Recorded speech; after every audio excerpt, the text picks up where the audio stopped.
Well, today I'm excited. We're here to meet with Nate Mullen, previous owner of Unique Lighting, and actually the first person that excited me about landscape lighting. In fact, this is his book that first came out. I went to a seminar at United Greenmark, which is one of our distributors in our area, 1999. And Nate had signed it. So anyways, I'm excited. I think this is going to be a great session where I want to get people to understand your background, your history, how you got started in this business, and you're iconic to our trade, our profession, and I think, again, we need to preserve this history so that the future knows where we all came from. So can you tell us a little bit about your background? Yeah, well, appreciate the opportunity, and I'm really glad you brought that book in because it brings back memories, right? Yeah. 1999 is a long time ago. That's like a 25 or yeah, 25 years. Yeah, 25 years ago. Unbelievable. Yeah. It's unbelievable how I predicted the future. Mark, you're a rookie today. I'll see you in 25 years. Nice. So it's interesting, I guess, how we all get started and what we get started in, right? Yeah. And so I was an electrical contractor really all my life. Started when I was 14, 15, licensed at 18, and the landscape or electrical contracting, it's hard. Yeah. Right? Problem is when you're a contractor, you typically get every job predicated upon low bid. So when you're bidding a Bank of America or a school, low bid gets it. Maybe you got an inside track, and the developer you're working with secretly tells you what the competitor is building, Right. but still you have to match and you have to be low bid. So that's the mindset of being a contractor. So in December 18th, 1989, I got fucked for $2 million. And I worked for the 23rd largest contractor in the United States. I did multifamily, so I did all up and down California, over 100 guys working for me. Wow. He ended up going bankrupt. And if you're old like me and you're a contractor and you remember 1989, 1990, 1991, at that time it was the most devastating economical disaster in the history of the United States. Everybody was going broke in construction. So he ended up going broke, screwed me and everybody else. So like I said, cost me $2 million. I had always messed around with outdoor lighting and did a lot of mercury vapor. Mm-hmm. Wow. From John Watkins from Texas, Watson, yeah. And I somehow got involved with a lot of his work, and then we did a lot of color and a lot of mercury vapor. So I did jobs either by default for him as a contractor and/or lots and lots of friends. Mm-hmm. So I decided to become a full-time lighting guy January 1st, 1990. And of course, mercury vapor, the more I did it, the more I realized how ugly it was, scary it was. That wasn't conducive to landscape lighting. It's very airy, and I don't even know how anybody, ultimately I look back on it, would even do it, because it's not.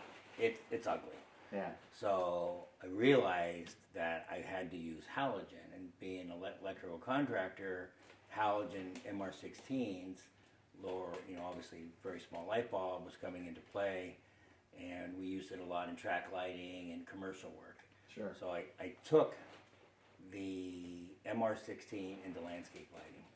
And at that time, there wasn't very many landscape lighting companies out there, and everybody was using a par 36 4414 bulb, if you remember those from nightscape. Yeah. And they were a tractor bulb. Right. And they had a 300-hour life, even though nightscaping said 900 hours. Just who cares? But a tracked oil beam spread, terrible. So GE started coming out with a flame sealed par 36, if you remember. Yeah. And they were the only bulb that was watertight.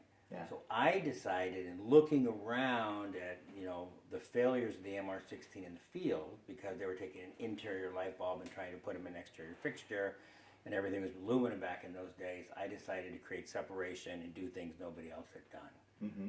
So I started using the GE par 36 light bulb, and I literally made my own well light, which I haven't.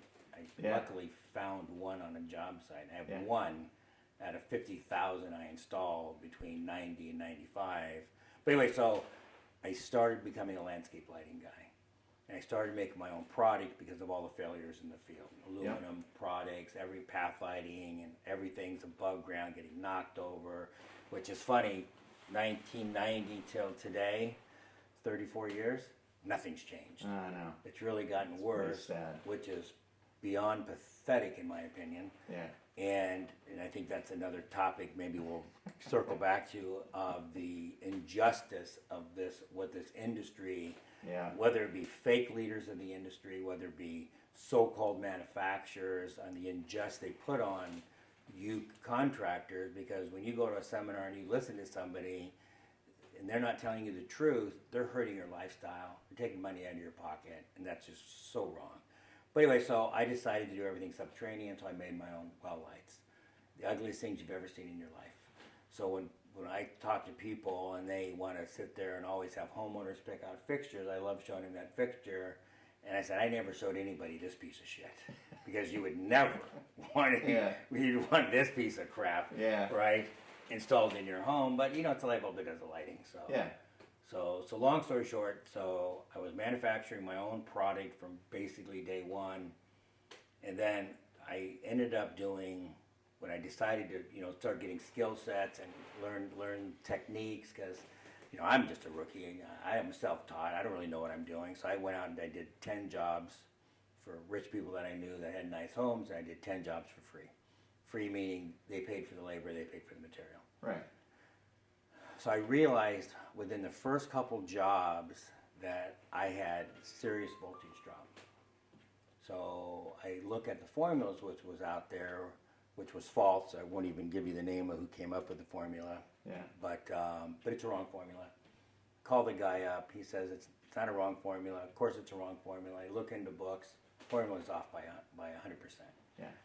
So then I realized instantly in those first 3 weeks doing those 10 jobs that I had to make a transformer to solve voltage drop issues, which is why I came up with a multi-tap transformer, and which was huge. Which was huge. Yeah. I mean, you could not do lighting jobs. Yeah. Could not do big lighting jobs without the multi-tap transformer. Yeah. So I ended up developing that and was using it on all my jobs. Then I went into a store called Imperial, which has now been bought by somebody, and Gabe was the owner. If anybody of you guys know Gabe, he was a big outdoor lighting guy, and his son-in-law was running the Imperial here in Escondido. I'm buying tons and tons of wire for all my landscape lighting jobs, and he said, "What do you do?" I'm a lighting guy. One thing led to another. I showed him my transformer. He goes, "Oh my God, you got to go show this to my father-in-law." So Gabe started buying my product in probably 93, 94, my transformers and well lights. Wow. So now I'm starting to sell, I mean, I really don't even know because I never thought I'd have to remember, but I started selling maybe 100 transformers a month, something like that, maybe 200, and I was selling 200, 400, 500 well lights a month. Where I said, well, this is pretty damn easy. So I decided to quit being a lighting guy, and I started Unique Lighting, June of '95. So that's how I got into the business, and then got into manufacturing, and right. So, but yeah. And then that went until you sold Unique. Mm-hmm. Was it 2015? No, I basically sold Unique 1/1/1/1, January 11 of 11. Oh, okay. So. And that was to Toro. That was to Toro. Okay. And. And then talk about that, because you had to do a non-compete deal, and so you kind of went, underground almost. I mean, I didn't see your presence around much, so I was kind of wondering what is he doing, where is he going, and maybe talk about that transition to where you're at now. So probably the biggest mistake I've ever made in my life was selling to Toro. Oh. So I regret it. Okay. I wish I never would have ever done it again. Unique was truly. You care to share anything about that, or should we? Yeah, I don't feel like getting sued by $1 billion. Yeah, I know. You're not allowed to tell the truth in America anymore. I know. You just can't. Right? If everybody in business knows when you hire some deadbeat son of a bitch millennium out there, and someone's calling for a reference, you can't tell the truth. Yeah. You're going to get sued for telling the truth. Yeah. Which is just a shame. Yeah. So yeah, I had a non-compete for 6.5 years. Okay. And so during that non-compete, I had to work, basically 8 days a month for Toro, doing whatever, seminars, and Yeah. it's certainly I thought it'd be product development, but in the 6.5 years I worked for them, they didn't come out with one product. Mm-hmm. Figure that out. Yeah. So so during that time, of course, I'm thinking that I would start another company. Okay. So in my mind, I'm thinking about new product development, what I'm going to do. So when my non-compete ran up, basically we'll call it in 17, so basically January of 18, I started a new company called Lifetime Lighting Systems. Okay. So, but yeah, I had, my intention was never to start a new company. My intention was really to be an advocate, an ambassador for Unique Lighting Forever. But Yeah. just, they shared a different vision. Yeah. It seems like a lot of these big corporate entities seem to do that. I remember when, and again, I don't know the inner workings of any of these things, but like when FX sold off, to Hunter and went down, it just seemed like they did a lot of changes, a lot of things that, I didn't think were the best interest for the future, but whatever. I know it happens, so. Well, I know I was super excited when Hunter bought FX. There's a lot I can tell you prior Hunter buying FX, but obviously Hunter was obviously known for us in the irrigation, Yeah. unbelievably good company, American-made products. I think they moved a lot of stuff down to Mexico, some of it to China too, unfortunately, but certainly back in those days, leader in the industry on design and details and honesty. Yeah. So when you look at the irrigation industry, everybody's on the same page. Okay? Everybody talks about the same flow rates and how you measure and minutes per gallon or gallons per minute, Right, and right. how much the spread comes out of a deal, and everything's perfect. And I guess the reason for it is because if you lie and you tell people mistruths and you give them wrong formulas, you're going to have a consequence, which would be everything dies, right? Yeah. So you're forced probably to be on the same page. In outdoor lighting, still today, nobody's on the same page. Everybody lies, they tell you mistruths, voltage drop formulas are wrong. Everything is so messed up. They come up with the lumen ratings, and just so you guys know, there's not one thing in the history of the lighting world that ever used a lumen. They use center beam candle power. They use foot candles, right? Yeah. They don't use lumens. Yeah. Right? So anyway, so it's a different rabbit hole, but Yeah. but so when Hunter bought FX, I was super excited that they're going to bring some legitimacy and things into our industry. Like I always prided myself at Unique. Everything Right. was true. Everything was you could go and you could look at reference books and everything I taught you was facts, facts based. So I thought, Hunter, this will be bitchin'. This is awesome.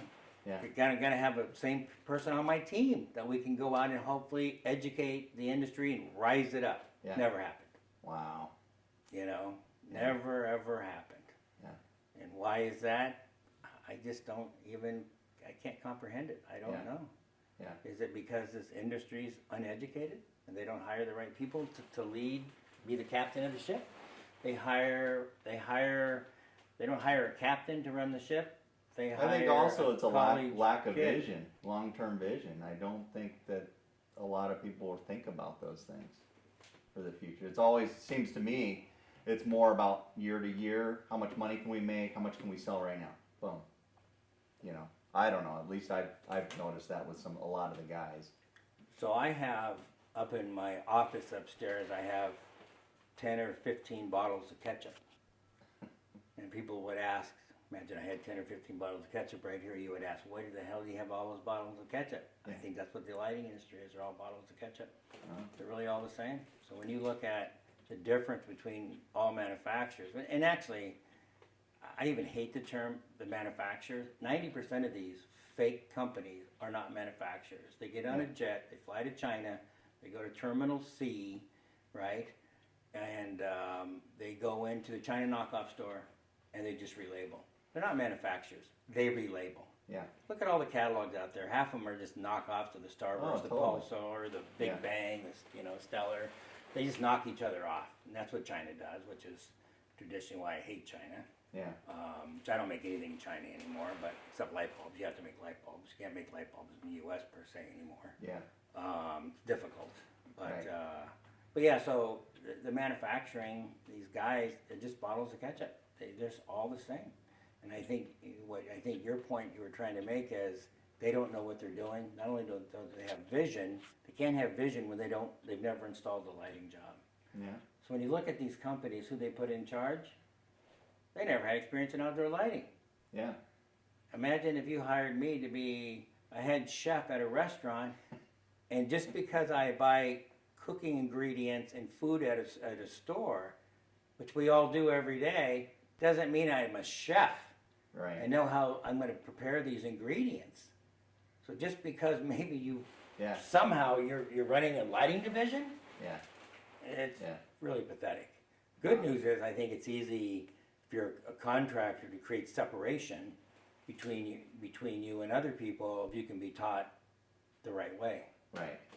Gain the skills, the knowledge. Yep. Yep, all the way from, as we all know, however, design side, installation side, Yeah.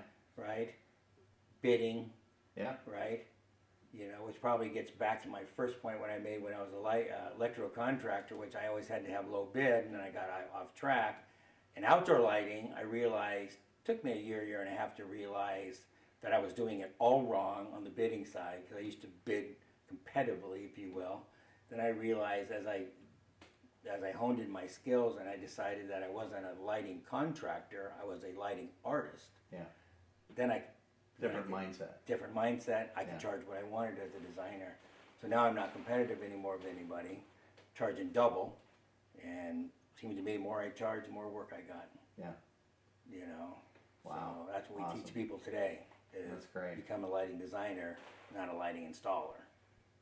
Very good.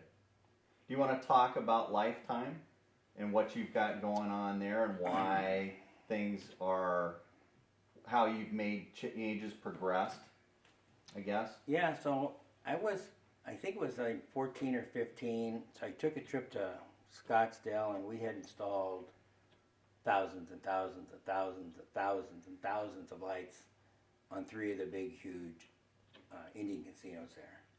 I don't think I should say the name, Yeah. right? But the 3 largest Indian casinos in Scottsdale. Okay. Everything's fucked up. Mm.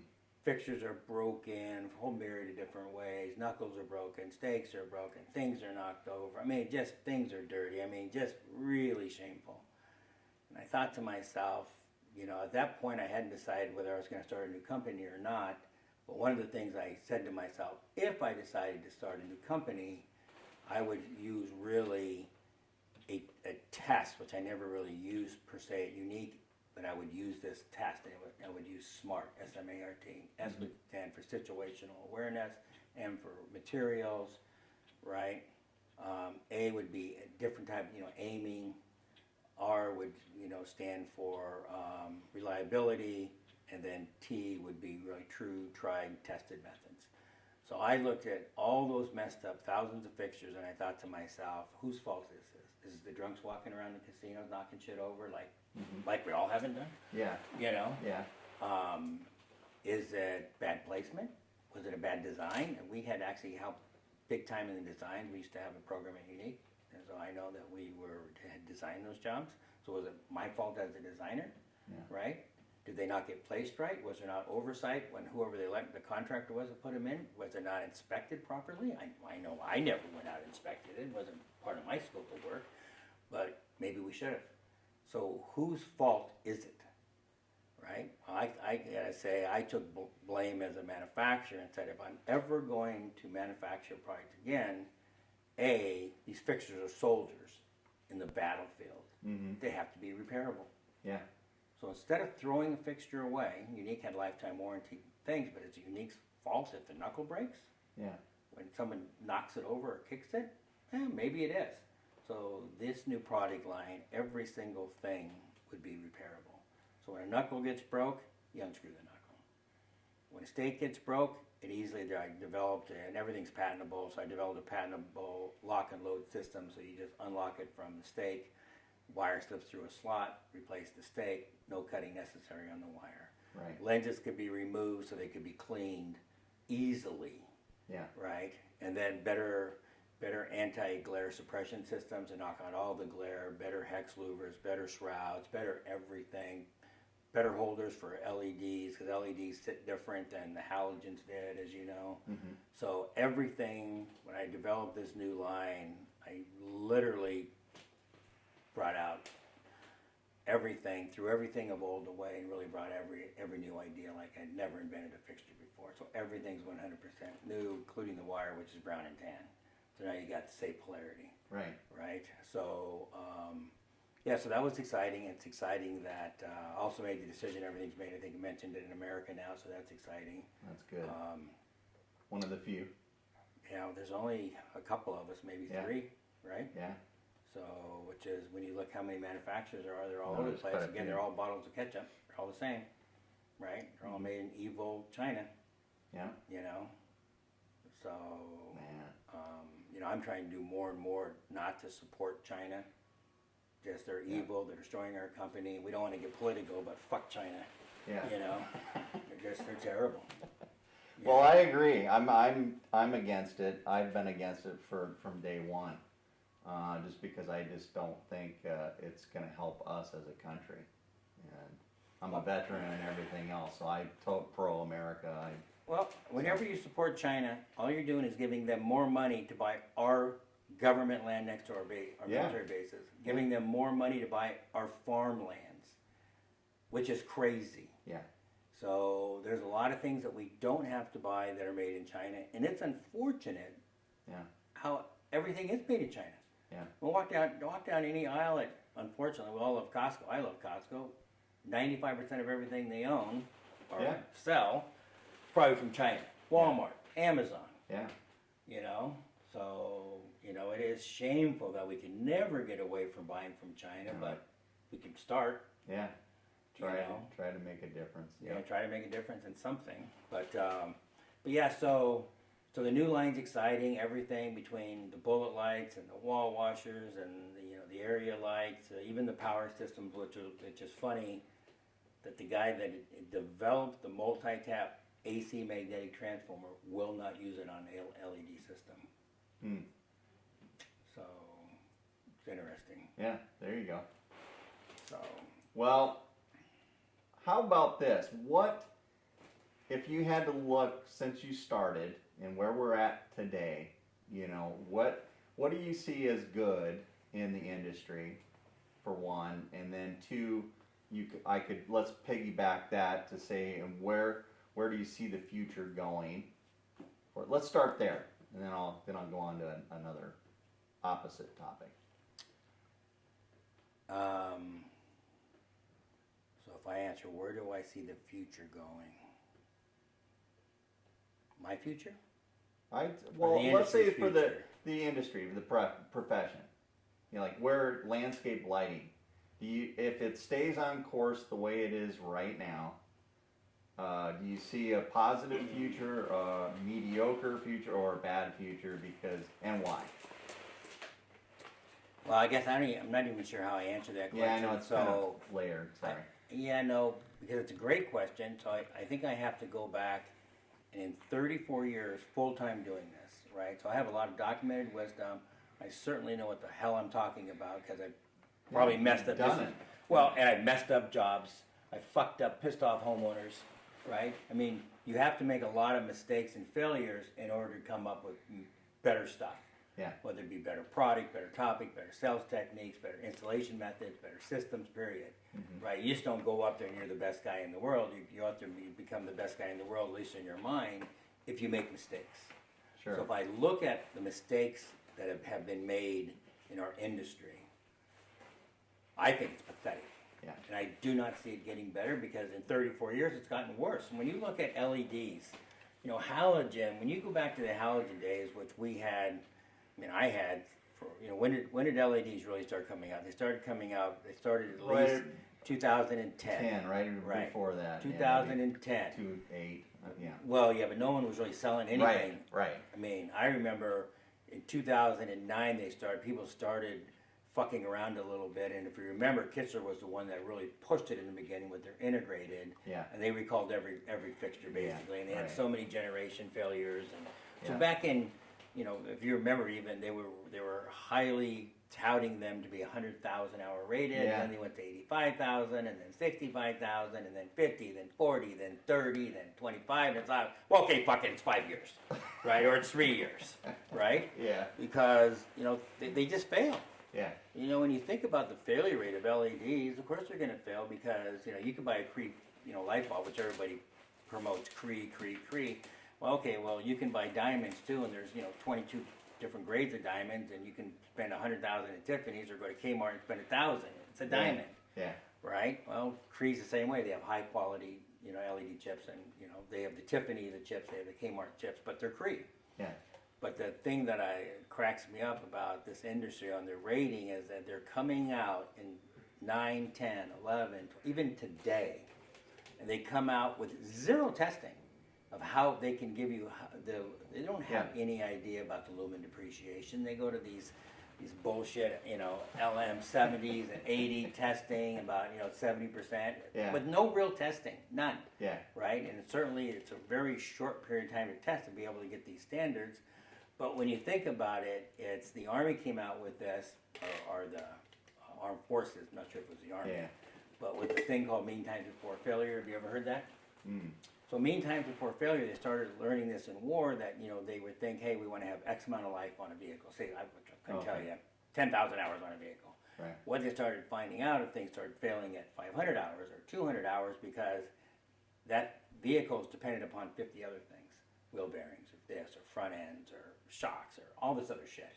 Mm-hmm. So they started realizing that, you know, it's the weakest link in the chain, that everybody knows. Well, it's anything with an LED.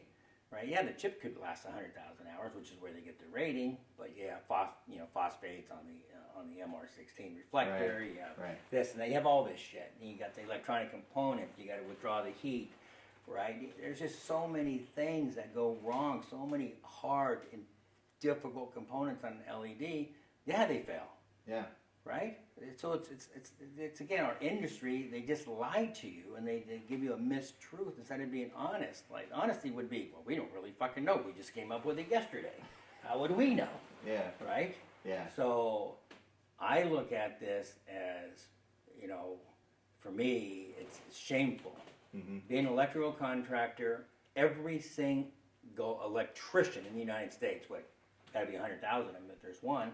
We're all guided by the National Electrical Code Book. We're all guided by safeties, right? We don't want to burn houses down. We adhere to rules, and nobody violates the rules. Yeah. Outdoor lighting, everybody's got their own set of Wild rules. West. It's Wild West, and it's gotten worse. So getting back to where I went on this rampage is halogen, a multi-tap transformer. We typically use 35-watt lamp, 12-2, could have 5 fixtures on a run. 5. Mm-hmm. So now we had 1,120 watt transformers, which you typically could only get 22 lights on an 1120. Yeah. So you can do a 100 light job, you get 5 1120s. Things were difficult, things were hard. LEDs come out now, 3 watt, 4 watt, 5 watt, 6, whatever. So we'll call 4 watt to 35 watt. 90% electricity. 4 watts to 35. So instead of the industry coming out and endorsing LEDs, they do what they do. They take a label, and they take a multi-tap transformer, which I invented, and they take a label, and they generate a new label in their computer and call it LED transformer. Slap it on the same transformer. Nothing LED about it. Yeah. Same transformer. But you think, oh, it must be an LED transformer. It must be special for the LEDs. Same transformer, nothing. Now all the transformers are made in China. They're all bottles of ketchup again. Yeah. So instead of endorsing the LEDs and allowing us to design systems predicated upon 90% reduction in electricity, they tell you, you don't have to do anything anymore. Don't have to worry about voltage drop. Yeah. You don't have to do anything. Yeah. No voltmeter, no amp probes, no nothing. Just don't go and do whatever the fuck you want. Yeah. I see so many jobs messed up, it's not even funny, because people are literally now, they don't even use dielectric grease. They don't even use crimp connectors to make a connection. They're just like screwing wires together like the old days with electrical tape. It's insane. Yeah. literally absolutely insane. Yeah. So the lighting industry is a fucking pathetic joke. And shame on all you motherfuckers that are not teaching these guys the wrong way. It's just, it's pathetic. Yeah. So how do I see the future? I'm starting a company called the Landscape Lighting Trade School. Good. And I'm going to train people to go out and crucify and be lighting assassins to all these idiot landscapers. Yeah, you idiot landscapers that are out there doing it untested, uncertified. And I don't mean you go out and you do a 2-hour seminar for some manufacturer and you get a certificate suitable for hanging. Bullshit. Yeah. Right? I mean, think about the industry. When you think about, if you want to become a roofer, you just go to a 2-hour seminar and become a roofer, a painter, an auto mechanic, an air conditioner, a guy that puts in sliding glass doors, pavers. Yeah. It's pathetic how you think you can become a lighting guy in 2 hours. Right. You're uneducated in outdoor lighting. You know nothing about installation. It's electricity, for God's sakes. Yeah. You know how many fucking cars burn down on the highway every year? Run that statistic. Yeah. Tens of thousands of cars catch on fire every year, and that's 12-volt lighting. Yeah. Scary. It's scary. So yeah, 12 volts will melt down wires. They will melt down houses. It's electrical connection, right? Yeah. It can burn shit down. Yeah. But anyway, so I'm excited about that. Good. So we're going to make an aggressive effort to go out and train people and separate everybody to slay the competition and become. I totally agree with you. And that's, so, excited about that. yeah, very good. So I forgot your first question. That was really the second. Well, yeah, the first was more towards like have you seen some good improvements? But again, you kind of answered that we have progressed, but we really haven't. It's still. Yeah, we haven't progressed, in my opinion. So, So now on the opposite side, which again you kind of touched on that also, but what is the problem right now and the negativity or the negative side of what we've got going on? And it sounds like, again, improper training, there's lack of education, no authority, it seems, right?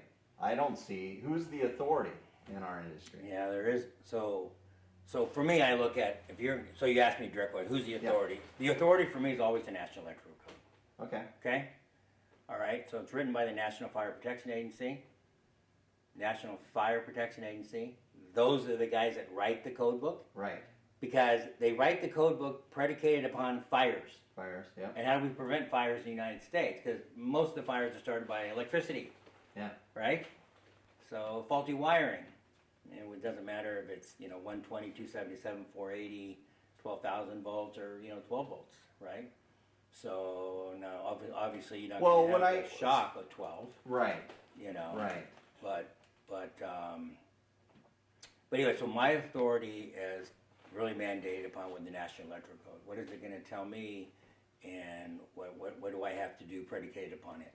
Right. And that makes sense. But when I'm saying like authority towards the landscape lighting profession, the art form of what we've got, should there be one place to go to look at to basically say, okay, here's the standards or the guidelines that we should use.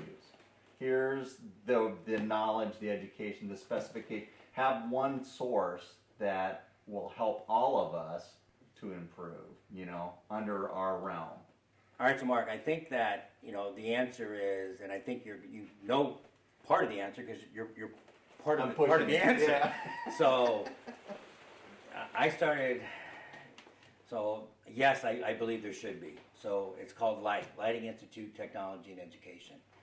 So, and it's going to be a thing that Mark, as you guys know, because you're watching this video, he has ELLI. I'm starting a thing called Landscape Lighting Trade School and something called the International Academy of Architectural Lighting. But the overseer of the authority position is going to be Lighting Institute Technology and Education. That's going to be a certification body. There's going to be people that help write the test, mandate the general specifications, and all the things that we got adhered to. It'll be me, it'll be Mark Carlson, it'll be a few other people. And we will get these things based upon National Electrical Code, based upon standards and history that we have. Because when you think about outdoor lighting versus wiring a Bank of America or a church or whatever, outdoor lighting is pretty simple. Yeah. Right? But it doesn't mean that it has.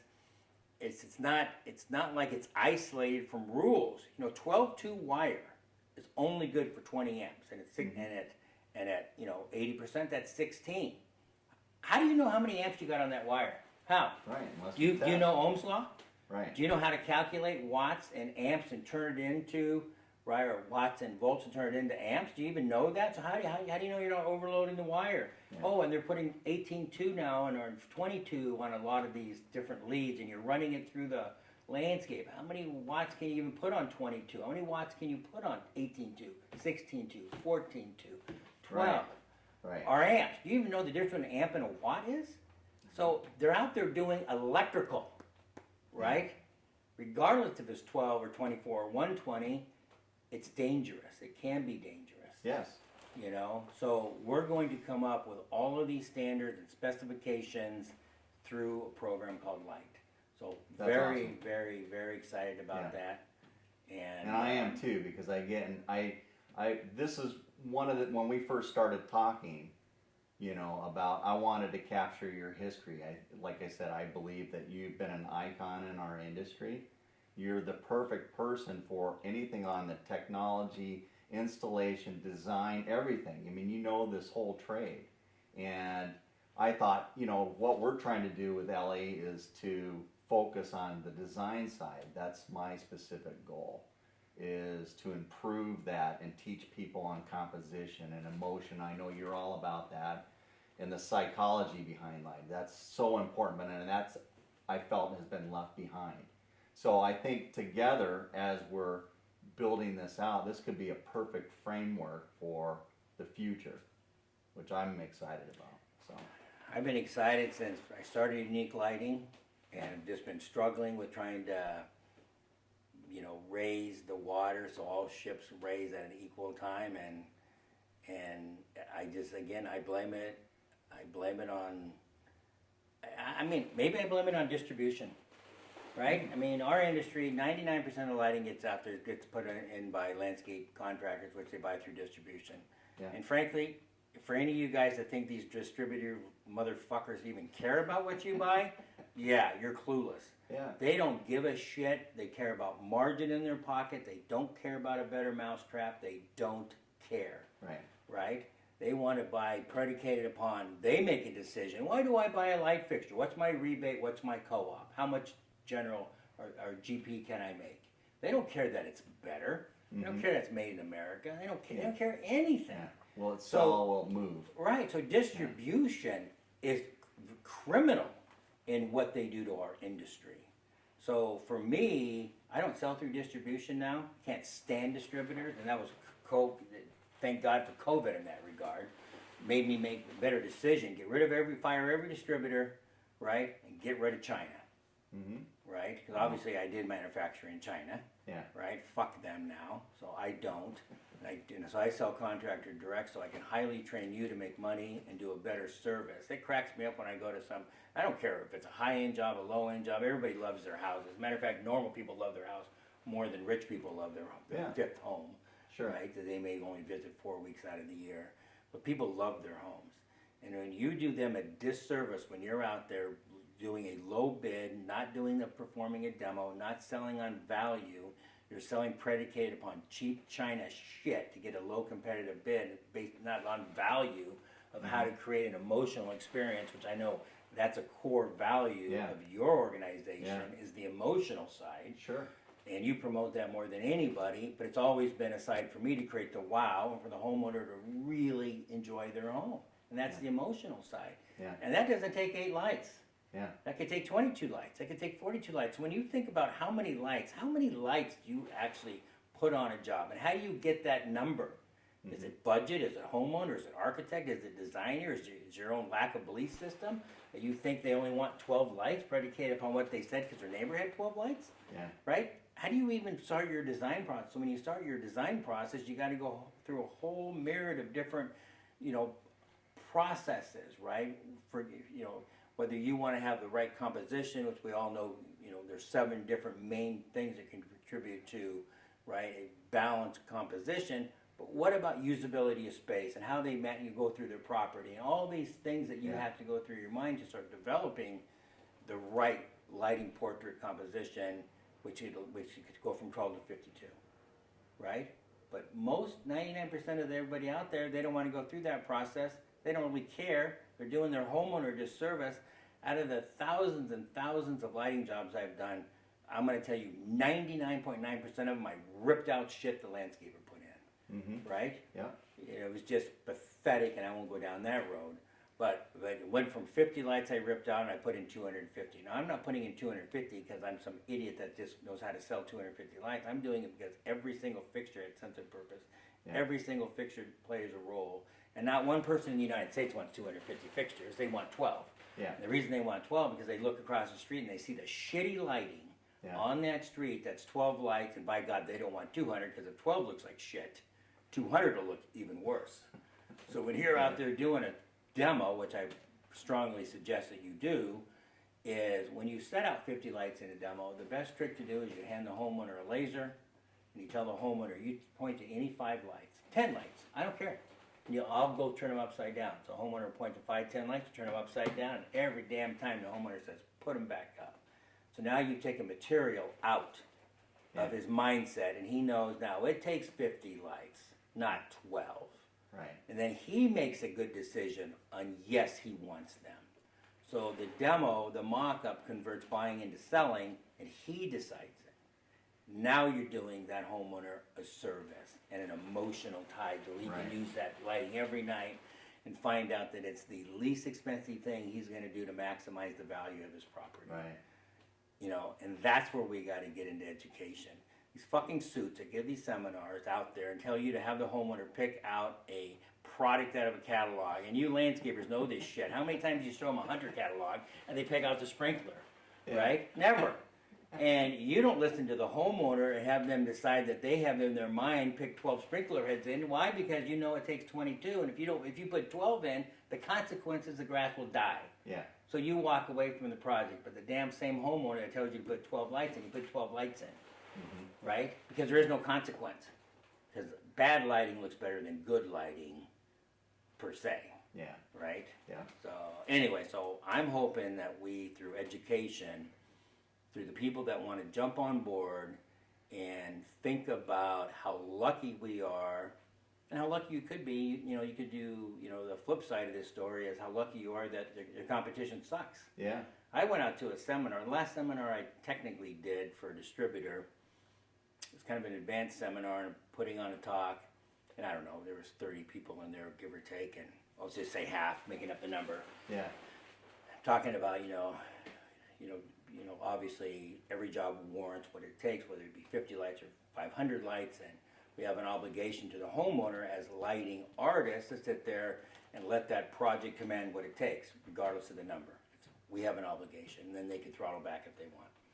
So half these guys are like, you just don't get it. And I'm like, what don't I get? Our competition is landscapers. These were actually lighting guys, landscapers, and they're bidding at 150 a light, whatever the fuck they said, right? Yeah. I don't get it. I'm like, get the fuck out of my seminar. You don't get it. You're telling me your competition is an idiot landscaper that doesn't know lighting, and you can't create separation from a guy that doesn't know what he's doing to you, a lighting guy? This should be the easiest sell in the world. Yeah. Get out of my seminar. Right? That's funny. Well, it's pathetic. I know. That you pick and choose product so you can have a cheaper price. I mean, it's just, it's beyond crazy. So, can you talk what about the IAALL and the academy there, and what's your intent with that? So my intent for the academy is I want to go out and highly train, and I don't know what the number is, but it's probably a number of 150 to 150. Right? Some number there. And they're going to become highly, highly, highly skilled in forgetting the fact that they're not going to be afraid to sell a 500 light job or a 1,000 light job. Right? That's a whole different topic about a self-belief system. But they're going to be skilled, especially on the installation side. So one of the things that, you can get in on these larger projects that command 1,000 lights, and you know, it's like, okay, so a lot of times you're just repeating different, you know, how you're doing the lighting because it's 5 acres and you're kind of repeating Right. it.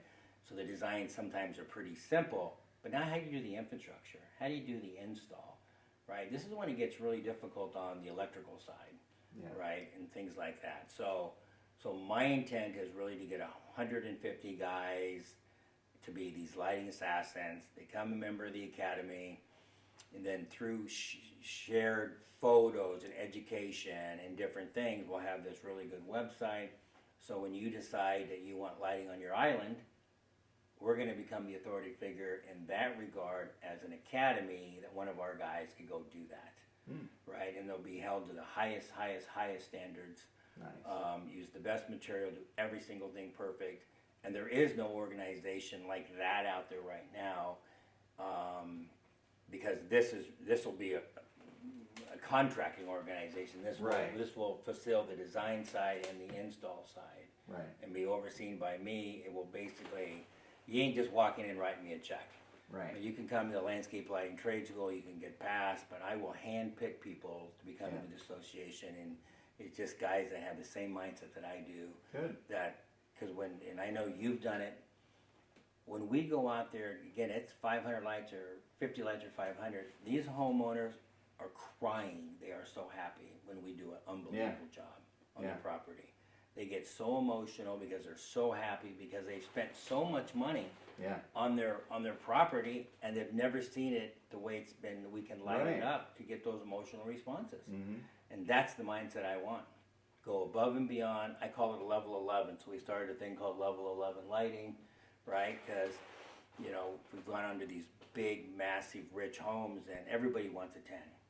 So I was on this job one time. This guy's got this bragging about his one-piece granite counter, $50,000, whatever the fuck it was, and he goes, "This is a 10." And I said, "Well, if you want to have the most unbelievable lighting, you can hire me. It'll be a level 11, because any rich fucker can hire and get a level 10, right? So level 11. Nice. So that's our mindset. Yeah.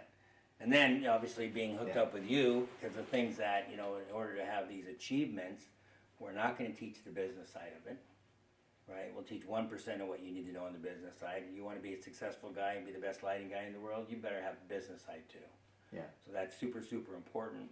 And then carry on through the design, right? So I'm going to take them to a certain stage on the design, but there are so many more things that we won't get into right now that you will do than I won't, right? So that's what, you know, That's a great matchup. Right, looking forward to this partnership, to where it takes 4 things. It takes the design, which, you know, you will both cover. You'll go deep into it. It takes the install, which I'll pretty much do. It takes the business side, which obviously that'll be your deal again. And then probably collectively, you need the belief system. You know, you need the self-awareness, you need the confidence, you need a lot of these things, so you don't listen to the homeowner, right, and let them mandate what you're going to do. Because, you know, we all know that we've done, it doesn't matter if it's landscape lighting, building a pool, doing electrical, putting the roof on, that when things are fucked up and things go sideways and bad, which we've all had jobs that have done that, it's always directly related to bad decisions made on the beginning of the job. Yeah. Bad decisions. So I'm really good about navigating away from bad decisions. I don't allow bad decisions to change my future. Good. Right? And that's what we'll be able to do. Yeah, that's awesome. You know. The other thing I really love about what you're doing with your vision and concept is that you're tying the whole outdoor living experience, that atmosphere, together into this, which, you know, everybody thinks about or talks about a little bit, but that, you know, they don't really, I don't think they believe in that, what they're really doing there. And that's where I see you've got that added element that you're bringing into the table. Teaching people how to bring that about, which will only evoke more emotion, which is great. Yeah, so over years and years, you start developing things. You know, I go back into when I started, you know, January 1st, 1990, super rookie.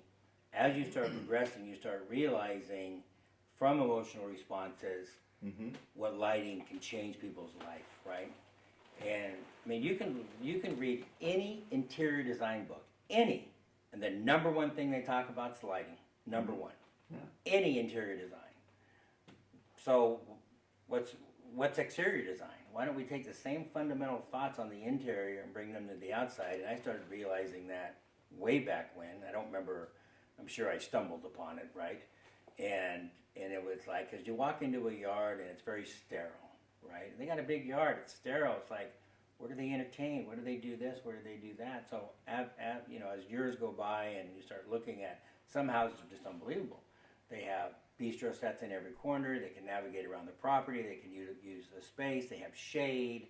They have furniture that's matched with cushion, so it's colorful. They have artwork. And you're thinking, fuck, these people have treated their outside exterior, which is the largest entertainment space they have, bar none. Mm-hmm. Everybody's backyard is the largest single room that they have. Well, why the hell don't we treat that exterior room like we do the inside? Yeah. And match with it like an interior designer would.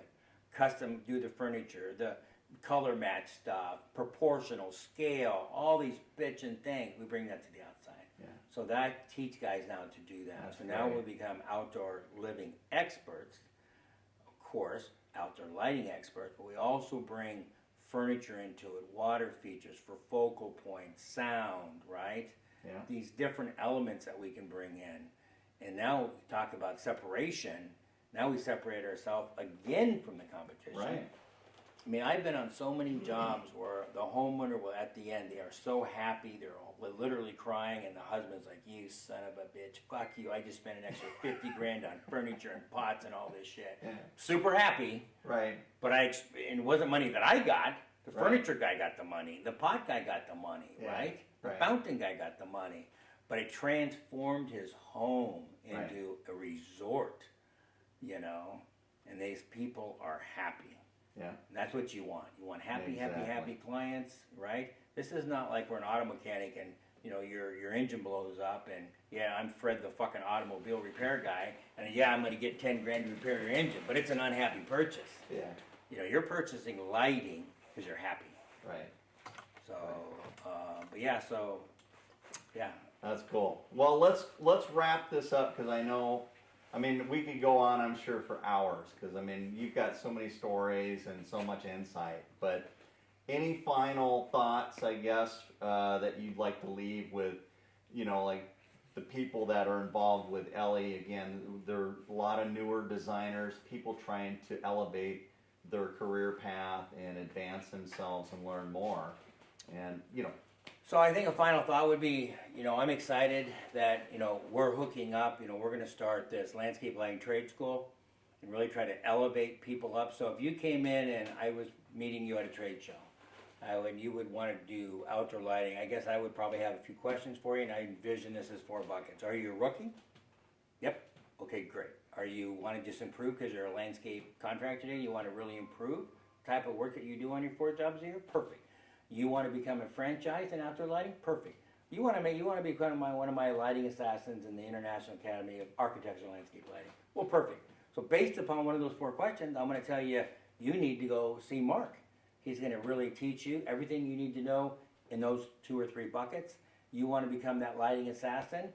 I'm going to put you into my bucket, and I'm going to put you into Mark's bucket, so you have all 4 things we've talked about: self-belief system, design, installation, and business, right? Yeah. So I think very soon we'll be putting out more information about that, but that's what I'm going to spend my time and education on, is really trying to only teach people that have the same mindset. Yeah. Whether you do 100 lights a year or 1,000 lights a year, just trying to elevate everybody up. Right. Right? It's good for all of us, and I think once you start doing it, it's easy on your first job to see that we're not telling you things that aren't true. Sure. You know, it's mind-blowing. But anyway, appreciate everybody paying attention. And yeah, no, I'm excited. I think I've been looking for somebody like you that is that leader, that somebody to step up that sees that vision. And there's not a lot of guys out there that are willing to do something like that. And you've always been that way. So to me, I'm glad that we had a chance to re-engage again, and I look forward to the future. Thank you. Yeah, me too. Thank you. Pleasure.